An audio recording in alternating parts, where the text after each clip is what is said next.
Bugün sizə çox asan üsulla şabalın necə təmizlənəcəyini göstərirəm. Əvvəlcə şabalların baş hissəsini bıçaqla kəsdim. Sonra onları qaynar suya qoyub təxminən 20 dəqiqə saxladım.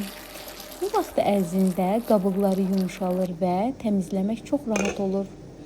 Su biraz soyuduqda yenidən üzərinə qaynar su əlavə etdim ki, daim isti qalsın.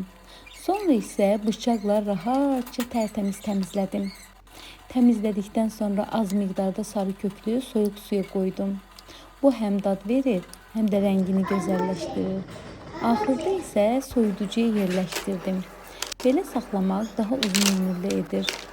Bu üsulla şabald həm dadlı, həm də asan təmizlənir. Videonu bəyəndinsə kanalıma abunə olmağı və bildirimləri açmağı unutma.